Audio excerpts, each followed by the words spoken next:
ಈ ದಿನ ಏನು ಕೋಲಾರ ಜಿಲ್ಲಾ ಹಾಲು ಒಕ್ಕೂಟದ ಸಭೆಯಲ್ಲಿ ಕೋಲಾರ ಜಿಲ್ಲೆಯಿಂದ ಕೋಲಾರ ಹಾಲು ಒಕ್ಕೂಟದ ಪರವಾಗಿ ಪ್ರತಿನಿಧಿಯನ್ನಾಗಿ ನಂಜೇಗೌಡರನ್ನ ಕಳಿಸಿಕೊಳ್ಳಲಿಕ್ಕೆ ಸಭೆಯಲ್ಲಿ ಸರ್ವಾನುಮತ ತೀರ್ಮಾನಿಸಲಾಯಿತು.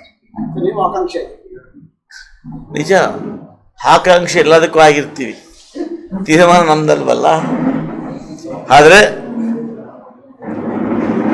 ಇವತ್ತು ಅಲ್ಲಿ ಎಲ್ಲ ಒಂದು ಸದಸ್ಯರ ಸರ್ವಸಮ್ಮತ ತೀರ್ಮಾನ. ನಾನು ಕೂಡ ಆಕಾಂಕ್ಷೆ ಆಗಿದ್ದೆ, ನನಗೆ ಕೂಡ ಅವಕಾಶ ಮಾಡಿಕೊಡಿ ಅಂತೇಳಿ ನಾನು ಕೂಡ ವಿನಂತಿ ಮಾಡಿದೆ. ಆದರೆ ಅವರ ರಾಜ್ಯದಲ್ಲಿ ಒಂದು ಭವಿಷ್ಯ ಇದೆ, ಕೋಲಾರ ಜಿಲ್ಲೆ ಪರವಾಗಿ ಹೋಗ್ತೀನಿ ಅಂದಿದ್ದಕ್ಕೆ ನಾನು ಕೂಡ ಸಹಮತಿಸಿ ಅವರನ್ನು ಒಂದು ರಾಜ್ಯ KMF ಒಕ್ಕೂಟಕ್ಕೆ ಕೋಲಾರ ಜಿಲ್ಲೆಯ ಪ್ರತಿನಿಧಿಯನ್ನಾಗಿ ನಾವು ಇವತ್ತು ಸರ್ವಾನುಮತದಲ್ಲಿ ಕಳಿಸ್ಕೊಟ್ಟಿದ್ದೇವೆ. ಕಾಂಗ್ರೆಸ್ನಲ್ಲಿ ಯಾವ ಒಪ್ಪಂದ ನಡೆಯಲ್ಲಪ್ಪ. ಕಾಂಗ್ರೆಸ್ನಲ್ಲಿ ಹೈಕಮಾಂಡ್ ಏನು ತೀರ್ಮಾನ ತಗೊಳುತ್ತೆ ನಾವು ತಲೆಬಾಗ್ತೀವಿ. ನಾನು ಕೂಡ ಒಂದು ಮನವಿ ಮಾಡಿದ್ದೇನೆ, ನಾನು ಕೂಡ ನನಗೆ ಅವಕಾಶ ಮಾಡಿಕೊಡಿ ಅಂತೇಳಿ ಗೌರವದಿಂದ ಈ ಒಂದು ರಾಜ್ಯದ ಹಿರಿಯ ಮುಖಂಡರಾಗಿರ್ತಕ್ಕಂಥ KH ಮುನಿಯಪ್ಪ ಸಾಹೇಬರಲ್ಲಿ,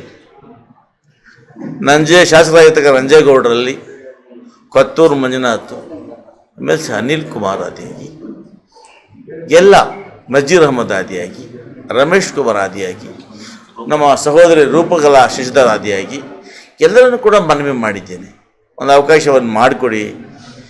ಇದುವರೆಗೂ ಕೂಡ ಬಹಳಷ್ಟು ವರ್ಷಗಳಿಂದ ಸ್ಥಳೀಯರು ಯಾರು ಕೂಡ ರಮೇಶ್ ಕುಮಾರ್ ಆದ ನಂತರ ಅವಕಾಶವನ್ನು ಕೊಟ್ಟಿಲ್ಲ. ಜಿಲ್ಲೆಯಲ್ಲಿ ಬಹಳಷ್ಟು ಅಭಿವೃದ್ಧಿ ಕೆಲಸಗಳು ಆಗಬೇಕಾಗಿದೆ.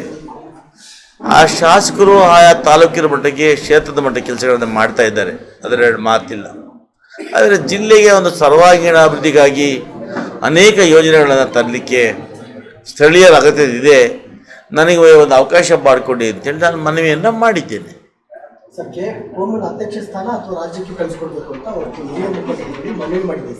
ನಿಜ, ಮನವಿ ಮಾಡಿದ್ವಿ, ಅದನ್ನ ಎರಡು ಮಾತಿಲ್ಲ.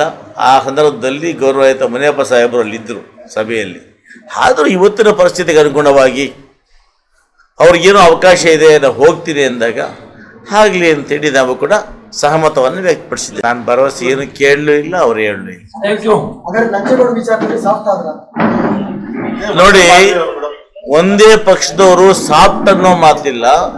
ಯಾವುದೇ ವಿಚಾರದಲ್ಲಿ ಯಾವುದೇ ಅಕ್ರಮಗಳಾದಾಗ ಯಾವತ್ತಿಗೂ ನಾರಾಯಣ ಸ್ವಾಮಿ ಸಾಫ್ಟ್ ಆಗೋದಿಲ್ಲ, ಇವತ್ತಿಗೂ ಆಗಿಲ್ಲ, ಮುಂದೆ ಆಗೋದು ಇಲ್ಲ.